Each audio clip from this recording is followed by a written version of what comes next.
Bueno, listos pues.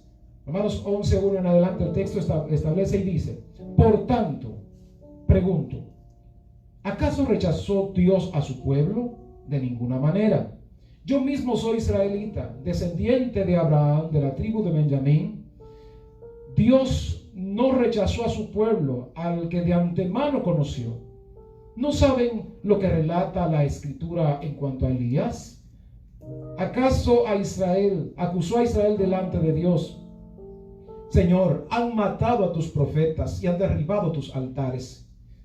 Yo soy el único que ha quedado con vida y ahora quieren matarme a mí también. ¿Y qué le respondió la voz divina?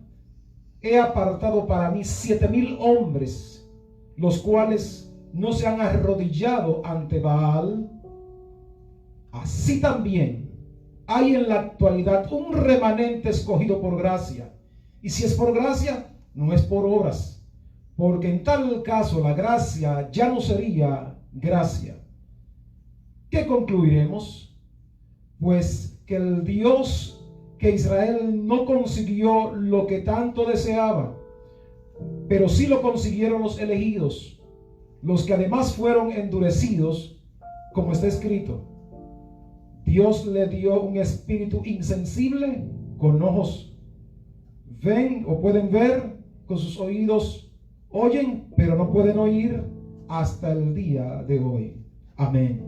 Eterno Padre de bondad y misericordia, gracias es tu palabra. Dispón nuestros corazones y prepáralos para recibir. Permite, Señor, que nuestros corazones estén habilitados para recibir todo lo que tú tienes que establecer en esta hora y para este tiempo. Es un ruego que hacemos y lo pedimos suplicando, rogando, porque no podemos hacer demandas ante ti.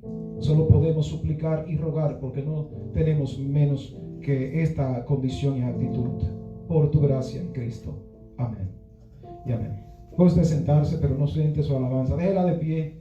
Deje su alabanza de pie. Exalte a Dios porque estamos en un tiempo precioso viviendo esta gracia poderosa que el Señor nos concede.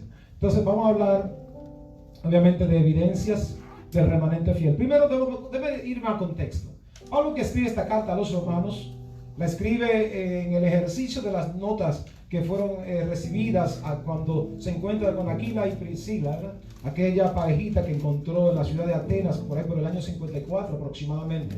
Cuando iba en su segundo viaje misionero, que llega hasta allí, se encuentra con estos que fueron expatriados, que fueron echados de Roma, fruto a unas situaciones que se fueron dando en aquella ciudad, y acusaron a muchos creyentes. Luego del Pentecostés, obviamente, se encuentra con ellos y le pasan reportes. Pues allá había una iglesia que había crecido, y Pablo le da algunas notas referentes a estos creyentes que están en esta ciudad.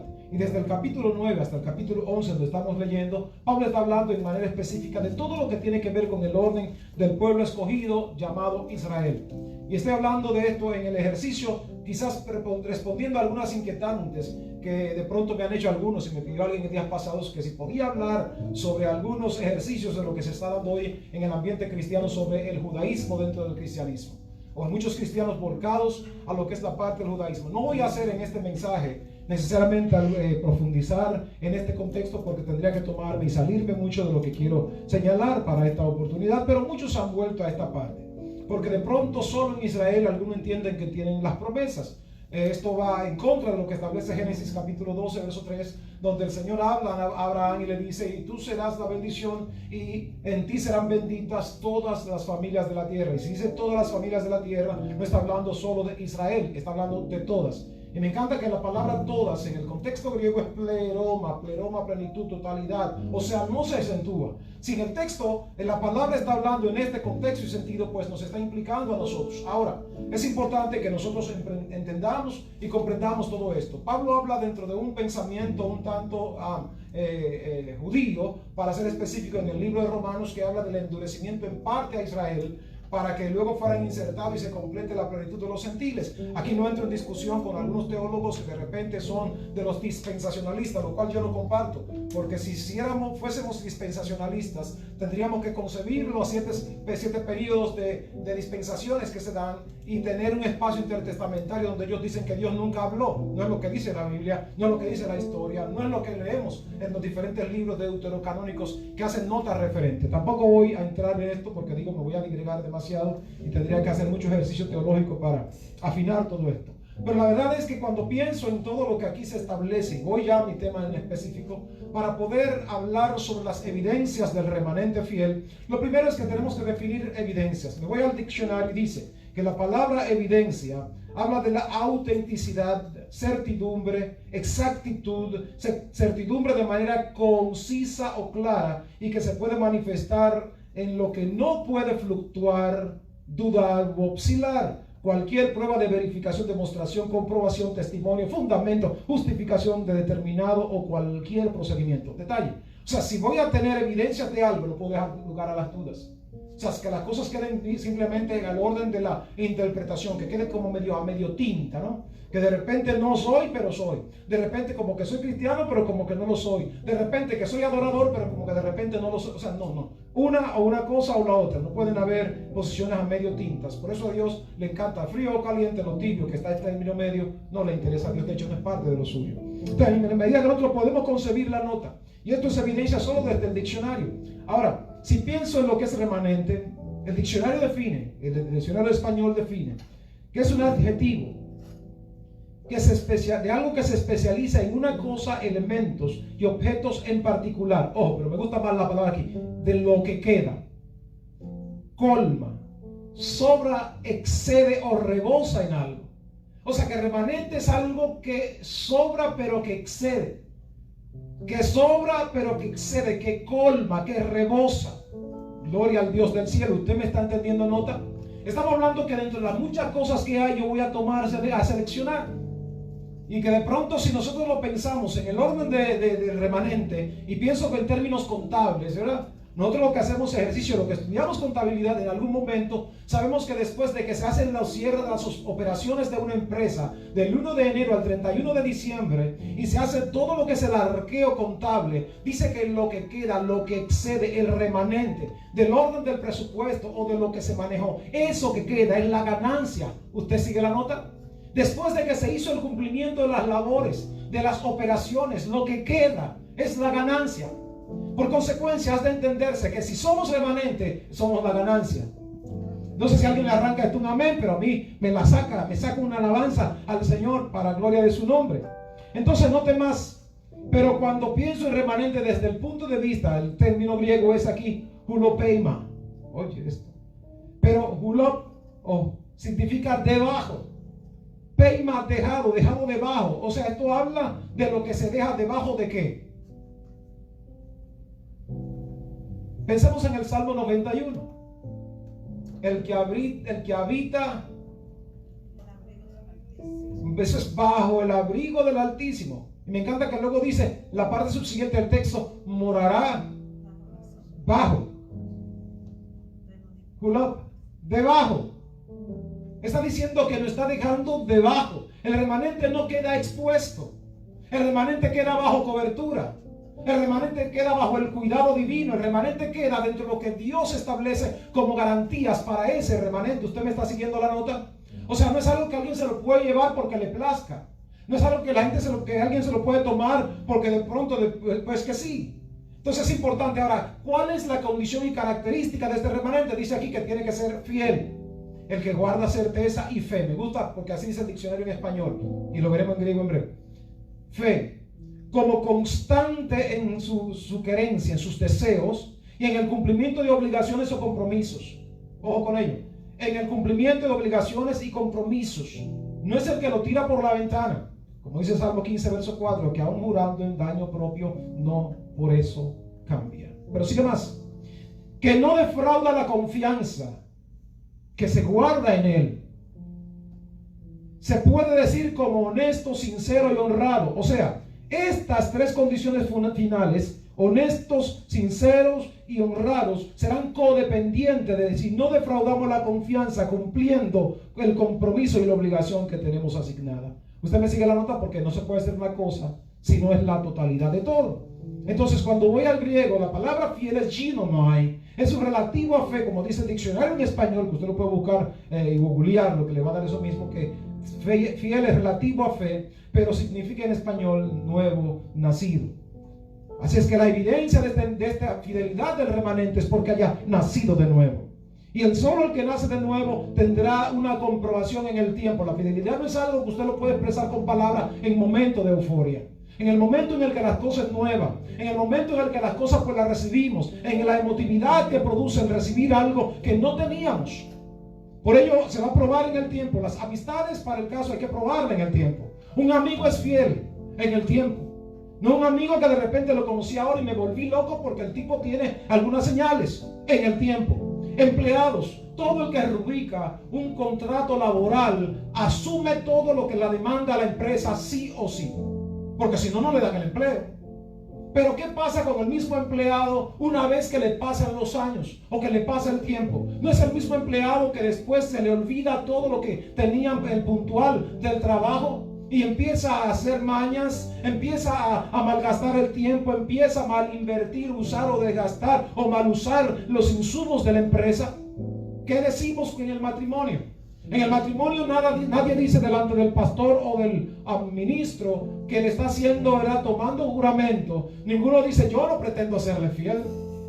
Nadie dice esto porque ahí mismo se acaba el matrimonio. Todo esto se va a probar en el curso del tiempo. Y obviamente, ¿en el tiempo? ¿En cuál tiempo? No es en el tiempo en que las cosas están bien, en el que se están trayendo flores. No es en el tiempo en el que de repente el romance está de primera, sino cuando las crisis se están presentando, cuando las dificultades se están golpeando, cuando las tempestades están bien fuertes, cuando están los nos. Es donde hay que probar que hay realmente fidelidad en el orden matrimonial. Pero ¿qué decir de los políticos cuando se le toma juramento ante la Asamblea Nacional, cuando se va a tomar posesión? No son los que ponen su mano izquierda sobre la Biblia, a la derecha le elevan al cielo y dicen, yo prometo y juro delante de Dios, delante de estos testigos, y ser fiel a Dios y a la patria. ¿Y qué pasa después? Hoy que nuestro país dominicana asiste al certamen electoral, que aquí hay tantos puntos de votaciones también. No es justamente para el próximo 16 de agosto tomarle juramento ante la Asamblea Nacional a los que hayan salido electos en los diferentes cargos presidenciales, vicepresidencial y congresual. Será exactamente lo mismo para volver a recurrir a la historia. Simplemente fueron sofismas, palabras que se dijeron en ese momento para la toma de la posición. Pero en el curso del tiempo se va a probar si esos candidatos, si esos políticos, si esos que hayan sido, ¿verdad?, beneficiados con el voto popular serán tan fieles como dijeron que lo serían para Dios y la patria. Pero ¿qué decir de los miembros de la institución? ¿Qué decir de miembros de instituciones que de repente llegan y de repente se anexan a una institución y hacen exactamente las mismas promesas? Exactamente, prometen hacer y cumplir todo, y de repente el tiempo pasa y luego priman más los intereses particulares, agendas personales, que lo que establece el orden institucional. Eso es una realidad que vemos en el día a día. Pero ¿qué hablar de los líderes en sentido general? No es exactamente lo mismo. Es la misma historia que nosotros vemos en el ejercicio de todo lo que estamos viendo. Y para el orden del caso muestra un botón. Pablo está hablando de Israel, al que dice que el Señor lo eligió, al que él le plugo escoger, sacar de Egipto con mano fuerte y poderosa. Los que vieron las señales, los que vieron cómo Dios lo metió a tierra de Egipto, y por 460 años, como establecen los teólogos en su mayoría, salió de allí cargado de riquezas, como le prometió a Abraham en Génesis capítulo 14, donde Dios le dio promesas de lo que iba a suceder. Dios lo cumple. El mismo Dios que iba con ellos caminando con la Chequiná, el mismo Dios que le trajo agua de la peña, el mismo Dios que le dio el maná, que le dio los codorniz, el mismo Dios que le dio victoria, el mismo Dios que le protegió, el mismo Dios que produjo que la ropa creciera junto con sus cuerpos, que los zapatos crecieran juntos con sus pies, que no se desgastaran, que no se tornaran viejas las ropas. Ese Dios todopoderoso iba con ellos, y a pesar de eso, ese pueblo le fue infiel.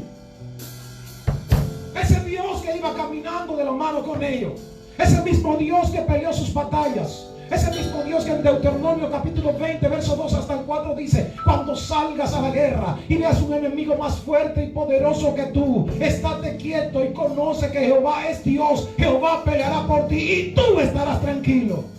El mismo Dios que dio estas promesas, el mismo Dios que iba con ellos. Y si vemos lo que dice Pablo en el libro de 1 de Corintios capítulo 10 veces tentaron a Dios, 10 veces. Y por eso dice entonces el texto sagrado, Pablo aquí citando a Isaías, está diciendo que Dios le permitió un corazón, le permitió estupor a ellos, para que viendo con sus ojos no viesen, y para que oyendo con sus oídos no se apercibieran. Entonces, simplemente cuando hay un endurecimiento, pues Dios permite esto en el corazón. Y si miramos y planteamos en lo que estamos estudiando los miércoles, vemos que todavía se le da palabra. ¿Y cuál es la respuesta del pueblo? ¿Cuál es la respuesta del pueblo? El profeta Jeremías, capítulo 16, verso 6, está diciendo: párense en el camino, pregunten por la senda antigua, pregunten cuál sea el buen camino y anden por él. La respuesta del pueblo fue: no andaremos. O sea, tú le puedes aconsejar a alguien que haga lo propio, que haga lo correcto, pero si su corazón no está dispuesto, mi amor, simplemente su respuesta, aunque no la digan verbal, se va a escuchar con las actitudes. Aunque no se diga con palabras, se va a escuchar independientemente. Ahora, como dice Amós, y que estudiamos aquí, capítulo 3, verso 1, estoy leyendo la misma versión internacional: israelitas, escuchen la palabra de Dios. De todos los pueblos de la tierra, solo a ustedes, dice el Señor, escogí. Solo a ustedes saqué de Egipto. Por eso voy a hacerles pagar toda la maldad que han cometido. Aleluya.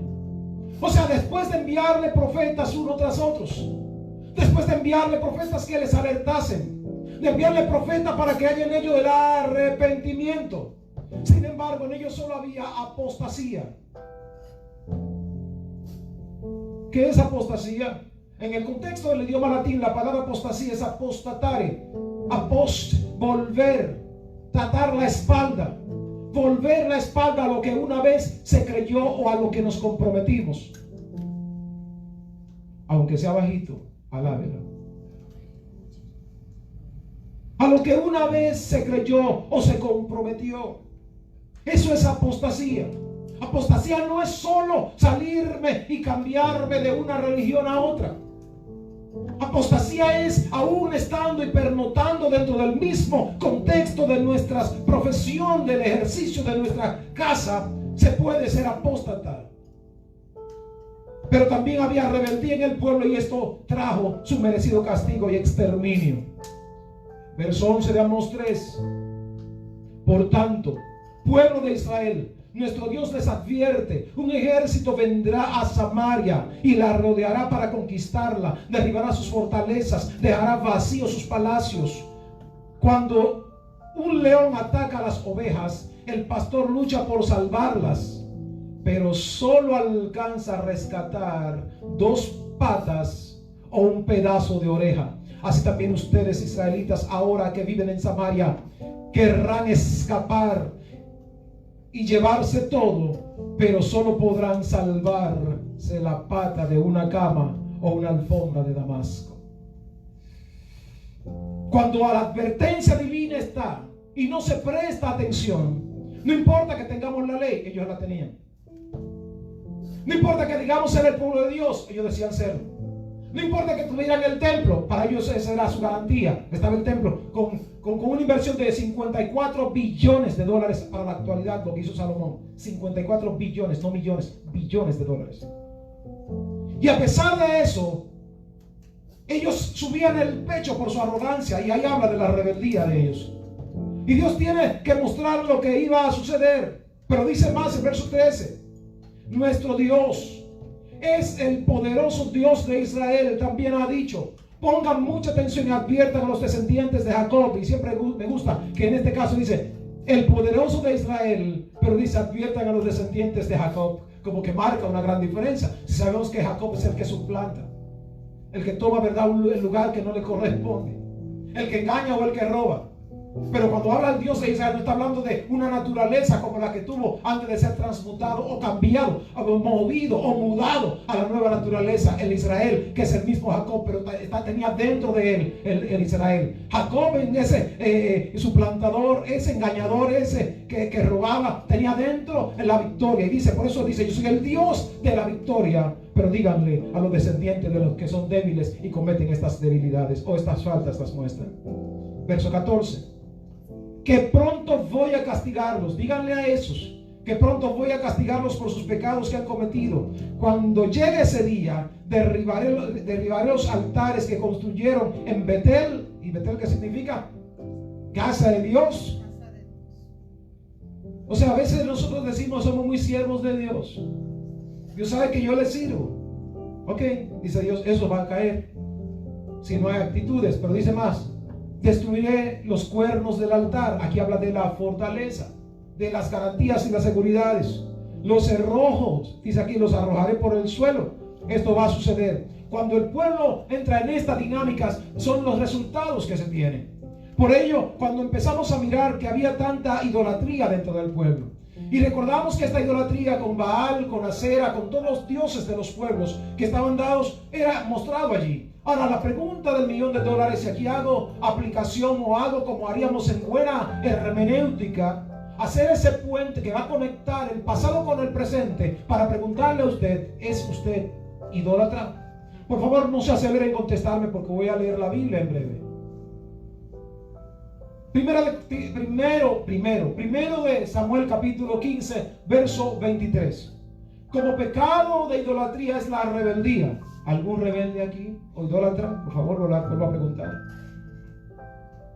Como pecado de obstinación, de ídolo, es la obstinación, dice el mismo verso. Primero de Samuel capítulo 15, verso 23. O sea, la gran pregunta es: si Israel fue castigado por la idolatría, hoy no habrá también idolatría en nuestros corazones, cuando mi razón y mi verdad son las que predominan por encima de lo que Dios establece. Hay idolatría.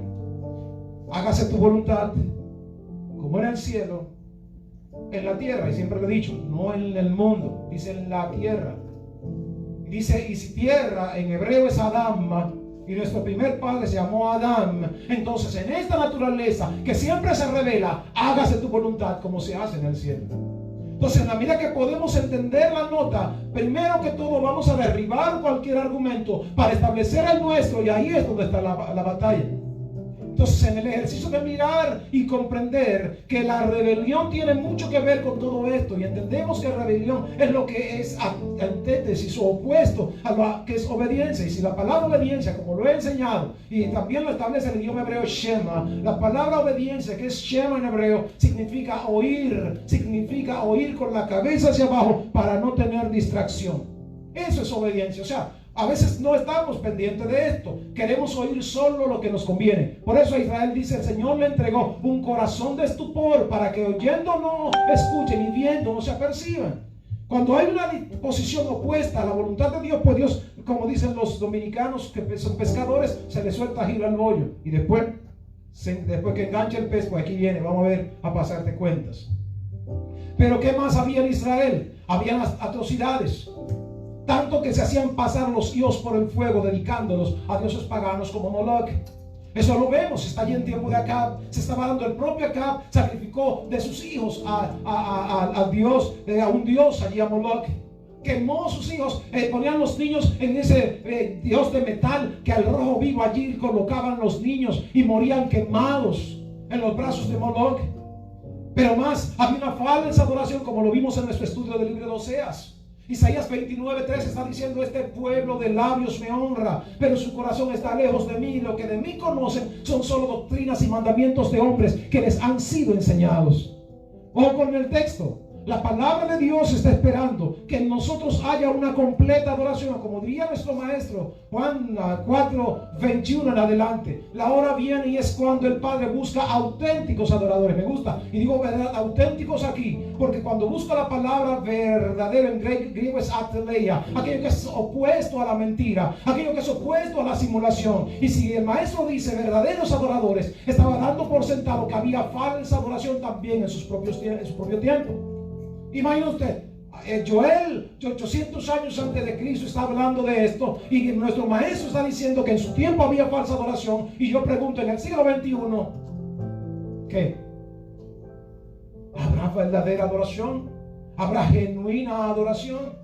Me permito decirles que sí, pero también me permito decirles que no, porque independientemente de que hayan quienes se quieran mostrar opuestos al ideal divino, siempre quedará un remanente fiel que adora al Padre en espíritu y verdad. Que se sienta. Ya despertó, Ángel. En la medida que podemos internalizar la nota, Dios espera que haya esto dentro de nosotros, que hayan estas actitudes que se validen con su palabra. Había una depravación moral tanto, dice Amós, que los padres y los hijos se acostaban con la misma mujer. Oiga lo que estaba sucediendo. Lo hemos mirado y todo esto habla para poder nosotros entender que si habla de un remanente fiel. Ahora, ¿por qué había un remanente fiel? Había un remanente fiel, que ya dijimos que remanente es lo que queda, lo que colma, sobra y excede hasta rebosar. O sea, ¿qué está significando? Que tiene que llenar todo lo que el resto dejó vacío. Aleluya, ¿alguien aquí? Pero que habla de fiel porque tiene certeza, que es digno de confianza, que es, ¿verdad?, que con el cumplimiento de sus obligaciones y compromisos no defrauda la confianza. Ahora, ¿por qué un remanente? Ya que generalmente vivían y sobrevivían cuando habían guerras, calamidades, que habían pestes, hambrunas, que Dios permitía. Siempre quedaba un remanente. Dios siempre se guardaba un remanente. Un remanente que nunca apostataba. Un remanente que no se acomodaba a la moda del momento. Un remanente que vivía de acuerdo a la línea que Dios establecía. Un remanente que guardaba las notas que el Señor manda en su palabra. De hecho, en el libro de Revelación, Apocalipsis capítulo 12, verso 17, habla de ese remanente que queda, de un remanente que queda, que sobrevive o que sobrevivió a las grandes persecuciones, a las destrucciones que hubo en la iglesia cristiana durante el periodo de la Edad Media. Recordamos que cuando comienza lo que es la llamada Santa Inquisición, donde hubieron tantos muertos por causa del testimonio de Cristo, como dice el mensaje de la iglesia de Esmirna, donde mi testigo fiel, Antipas, moría allí quemado en el patíbulo. Este hombre moría con sus ropas incendiadas. Este hombre que cuando le decían, si no niega a Cristo, mueres quemado. Antipas decía, él decía, oye, ¿cómo yo podré negar al que tanto bien me ha hecho? 85 años tengo y nunca me ha tratado mal. Y moría, y mientras moría cantaba, allí no habrá tribulación, ningún pesar, ningún dolor. Él fue capaz de morir, pero habla también que en este hecho había muchos que quedarían fieles o permanecerían vivos. Y fue lo que sucedió cuando comienza la Inquisición en el 1209 con Inocencio III y concluye con Domingo Guzmán, que mataron a tantos creyentes, desmembrándolos, cortándolos por parte, echándolos a las fieras, quemándolos vivos, decapitándolos, arrancándoles pedazos vivos, y ellos diciendo, no voy a negar. Y una mujer llamada Blandina, una mujer que empezaba a decirle a los hombres, no nieguen a Cristo, mueran por su causa, no defraudan su fe. Y a pesar de estar esta mujer crucificada, la bajaron de la cruz, la sentaron en una silla que estaba en rojo vivo de metal, y esta mujer dijo, cuando la sientan allí, no voy a negar. Y a pesar de que se le quedó la piel pegada en la silla, ella le dijo, lo único que ustedes van a hacer para poderme callar es cortarme la cabeza, pero ni latigándola, ni crucificándola, ni golpeándola, ni sentándola en una silla de hierro hizo que esta mujer negara su fe. Y solo Dios, si me callan, solo si me cortan la cabeza. Y como no pudieron hacer otra cosa, hacer que ella negara su fe, solo pudieron decapitarla, y ella gozosa decía, me voy al encuentro con mi Señor. Al nombre de Dios sea toda gloria. Y aquí está hablando obviamente del remanente fiel, de aquellos que saben mantener su postura en Cristo, su posición en Cristo, a pesar de las persecuciones, a pesar del azote, a pesar de las heridas, a pesar de las amenazas. Lo que no se van a acomodar al sistema, lo que no van a seguir opuestos a lo que Dios ha dicho para complacer los intereses propios o de alguien más. Pero sigue más. A este remanente, que es fiel por consecuencia, tiene que ser alentado y llamado a la reflexión. En el texto de Esdras, capítulo 9, verso 12, oiga lo que dice. Es una advertencia a los que son del remanente. No den pues sus hijos o sus hijas a los paganos, ni tomen de ellos para ustedes. Y nunca procuren su paz ni su prosperidad, para que sean fuertes y coman lo mejor de la tierra y la dejen como heredad para sus hijos para siempre. Palabra de Dios. Después de todo lo que nos ha sobrevenido a causa de nuestras malas obras y por nuestra gran culpa, puesto que tú, nuestro Dios, nos has pagado menos de lo que merecían nuestras iniquidades, y nos has dado un remanente que ha escapado como este. Pero sigue diciendo más. ¿Cómo hemos de quebrantar de nuevo tus mandamientos, emparentándonos o tomando mujeres que no son del pueblo de Dios, con los cuales se cometen estas abominaciones? ¿no te enojarías con nosotros hasta destruirnos, sin que quedara un remanente ni quien escapara? Oiga el cuidado que todavía está dando a los padres con referencia a sus hijos o a sus hijas cristianos, con referente a aquellos que no lo son. Pero dice el verso 15: oh Señor, Dios de Israel, tú eres justo, porque hemos quedado un remanente que ha escapado como en este día, y aquí estaremos delante de ti en nuestra culpa, porque nadie puede estar delante de ti a causa de esto. O sea, vamos a estar delante de Dios, pero asumiendo que hay culpas en nosotros. Vamos a estar delante de Dios como remanente fiel, pero entendiendo que hay culpas en nosotros. ¿Sabes algo? Cuando yo entiendo que hay una culpa en mí, ¿sabes qué es lo que voy a mostrar? Humildad. ¿Sabes lo que voy a mostrar? Que no merezco estar en esta posición. ¿Sabes qué es lo que voy a mostrar? Que la gracia de Dios me ha alcanzado no por mis méritos. Por eso me encanta que el texto que leemos y texto de nuestro ministerio remanente fiel, Romanos 11:5, aún también en este tiempo ha quedado un remanente fiel, salvo por gracia. ¿Usted escuchó? Ese tema de nuestro ministerio que lo fundamos hace 14 años. El pasado lunes cumplimos, ¿verdad?, los 14 años de establecidos. Pero tomamos este versículo porque fue lo que Dios puso en nuestros corazones para cuando fundamos el ministerio. Y esto habla de la necesidad que tenemos que interpretar, que como remanente es lo que queda, pero que tiene que llenar lo que falta. Es lo que queda, pero tiene que llenarlo con actitudes que se validen. Pero sigue diciendo más, a este remanente, por este remanente hay que interceder también.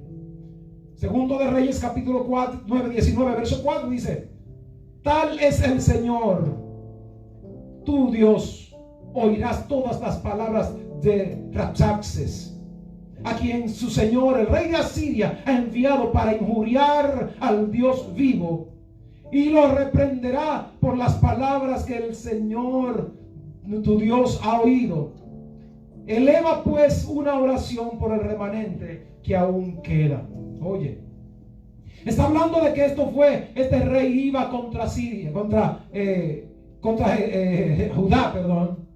Y se le está hablando a Ezequías que eleve una oración al Señor, que eleve una oración por el remanente que queda, porque ya Israel había sido llevado cautivo unos años antes. Había sido llevado cautivo en el año 722.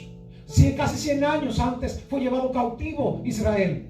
Pero queda Judá todavía y está siendo atacado. Y este general que manda el rey de Asiria, llamado Rabsaces, empezó a hablar: yo he destruido todos los pueblos y no ha habido un Dios que se me oponga, y lo mismo va a pasar con ustedes. Y Ezequías toma las cartas por mandato de ir a la casa del Señor, y allí dice: Señor, mira, estas palabras no son dichas contra mí, estas palabras son dichas contra ti, Señor del cielo. Y ahí Dios levanta al profeta y le dice: ora e intercede delante de Dios a favor del remanente. Ahora, ¿qué dice el verso 8 de Ezequiel?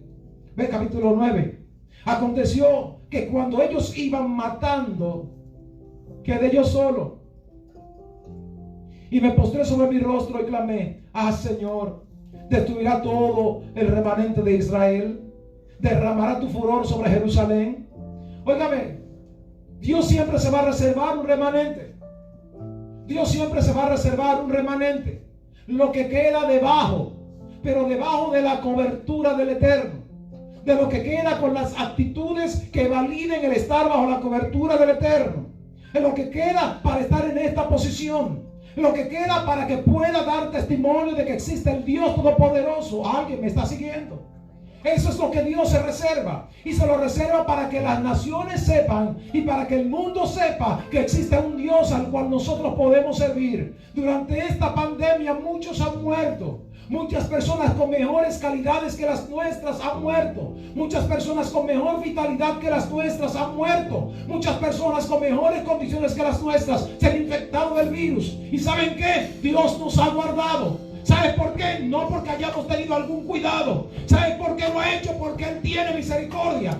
Yo hablaba con alguien ahorita y me decía, una pastora allá en Dominicana, y me decía: mira, pastor, si supieras, el hermano fulano y el hermano fulano se guardaron en sus casas, no salían para nada, y ¿sabes qué? Están infectados de la enfermedad. ¿Sabe, pastor? Porque un pariente de ellos llegó hasta la casa. Porque un esposo que trabaja en un sitio llegó a la casa y parece que vino infectado y estos se infectaron. ¿Te das cuenta que no es un problema del cuidado que tú y yo tengamos? Es que exista el Padre Celestial que diga: yo tengo un remanente que yo me quiero reservar para que dé testimonios a la gente de que yo los guardo bajo mi abrigo, bajo mi cuidado, porque sus actitudes se validan con lo que yo ando buscando. Verso 6. Y si es por gracia esta elección del remanente, entonces si fuera por gracia, entonces no es por obras. Y si gracia, como establece el contexto griego, es darle algo a alguien que no lo merece. O me gusta más desde el contexto hebreo, que gracia es Dios hacerse sustancia con el individuo, ¿verdad? Hebreo, Hanan. Hacerse sustancia con el individuo y desde allí guardarlo hasta conducirlo al cumplimiento de su voluntad. Dios está diciendo: yo estoy guardándome un remanente, pero el remanente tiene evidencias de que llena, de que es fiel, de que tiene características que se corresponden con la fe. Y cuando hablo de fe, yo he dicho que fe no es esperar algo o recibir algo. Fe es quién eres tú. Le repito eso: ¿quién eres tú? Porque si fe, desde el contexto hebreo, es aquello que se corresponde a una naturaleza, pues no es recibir algo, es decir, quién yo soy. ¿Quién eres tú? Si eres un remanente fiel, tienes que vivir por encima de las circunstancias. Tienes que vivir por encima aún de tus propios sentimientos. Porque si pensamos como dice el verso anterior, verso 4, óyeme que dice Elías, que decía el Señor: Señor, ¿acaso destruirá? Mira que tu pueblo han matado a tus profetas, han derribado tus altares, sobre ti he dado yo y aún me buscan para destruirme, matarme. Como decirle y desmontarlo del estandarte: Elías, tengo que decirte algo, mi amor. Tengo que bajarte un poquito el ego. No te creas que tú eres la última Coca-Cola. Yo me he reservado 7,000 que han mantenido su fidelidad. He guardado 7,000 que no han doblado sus rodillas. He guardado 7,000 que se han mantenido fiel por encima de las circunstancias. He guardado 7,000 que saben ser diferencia entre lo bueno y lo malo. He guardado 7,000 que su fidelidad está por encima de sus sentimientos. He guardado 7,000 que saben servirme con corazón y compasión. He guardado 7,000 que saben mostrarle al mundo que existe un Dios poderoso que es fiel para guardar a aquellos que le sirven de corazón sincero a su nombre. Gloria. El Dios al que servimos reserva un remanente fiel. El Dios al que servimos tiene fidelidad con aquellos que son fieles. Por eso me encanta Proverbios 8:17. Yo honro a los que me honran y me hallan los que temprano me buscan. O como diría Pablo a Timoteo, segunda de Timoteo, capítulo 2, verso 19. Está diciendo allí: oye, el Señor conoce los que son suyos y apártese de iniquidad todo aquel que invoca el nombre del Señor. O sea, la nota es que aquel que se concibe remanente fiel tiene que vivir como remanente fiel. Tiene que honrar a Dios como remanente fiel. Por eso, si es el que Dios escogió, como dice el capítulo 1 de Romanos 9, que dice, ¿verdad?, que Dios escogió. Y si Dios escogió, no es que había mucho para escoger. La lógica no nos da para eso. Había mucho para hacer la selección. Y a Dios le plugo que en 7.4 billones de personas que hay en el planeta en la actualidad, usted y yo seamos parte de los que Dios eligió. Ahora, la pregunta es: ¿vivimos como elegidos? Pues muchos son los llamados y pocos los elegidos. ¿Me entendí o lo repito al paso? Ahora, para internalizar, ¿tengo las actitudes de un elegido? ¿Vivo de acuerdo al estándar de un elegido? ¿Manifiesto yo las actitudes de alguien que se sabe elegido? ¿De alguien que se sabe salvo por gracia y no por méritos personales? No depende, reitero, de nuestros años sirviendo a Dios. No depende de nuestras credenciales ministeriales. No depende de nuestro conocimiento. Y esto, verdad, lo digo como teólogo, lo digo como pastor, como creyente de 34 años y tantos. No depende de esto. No depende de los años que tengamos, repito, no depende de nuestras credenciales. No depende del tiempo que tengamos, no depende ni de la oración, ¿me entendí? O con ello. Depende de que Dios nos eligió, y cuando Él nos elige y entendemos esto, oramos. ¿Entendió ahora? No lo hago para que me elija, lo hago porque Él me eligió. Yo sirvo porque Él me eligió. Yo vivo porque Él me eligió. Yo le adoro porque Él me eligió. Yo le soy fiel porque Él me eligió. Yo camino dándole gloria porque Él me eligió. Cuando existe una sentencia de muerte sobre el mundo, cuando todo el mundo está camino a una condenación, cuando hay tantas problemáticas, cuando ya Cristo está a la puerta, lo que nos corresponde es vivir a la altura de las demandas. Si pienso en lo que dice el apóstol Pedro en el capítulo 4, verso 1 hasta el 6, Pedro está hablando de lo que se espera de la vida de un creyente. Y él está diciendo que al mundo le sorprende que nosotros no vivamos como ellos y corramos con la misma disolución. Dice, basta el tiempo que vivimos haciendo las cosas que le agrada a la carne, para agradar a la carne, pero para que vivamos el resto de lo que nos queda para adorar y servir el nombre de nuestro Señor. Eso es el remanente. Y Pablo le dice a Timoteo en otros contextos que aquel que se enreda, que el Señor llama como soldado, no se enrede en los negocios de la vida a fin de agradar al Señor que le llama o que le toma como soldado. Ahora pienso en esto. Si el Señor nos llama para vivir como soldados, yo pregunto, ¿cómo viven los soldados? ¿Cómo funcionan los soldados? ¿Cuál es la normativa de los soldados? Yo preguntaba a alguien que me explicase por qué cuando alguien llega y se enrola, lo primero que le quitan es el pelo. Yo quería entender esta parte y me dicen, ¿sabes por qué? Lo primero, ¿por qué se hace esto? Primero, para quitarle el ego. Para que entienda que aquí tiene que someterse a obediencia, a disciplina. Que se entienda, me acuerdo que alguien me contaba la anécdota de un chico que iba a graduarse, y me lo contaba un amigo, no sé qué rango ostenta al día de hoy, de la marina de mi país, que hubo un muchacho que a horas de graduarse, vestido de blanco como se visten los marinos, este muchacho ya estaba para graduarse a 2 horas, y el comandante del batallón lo mandó a que girara en un lodazal.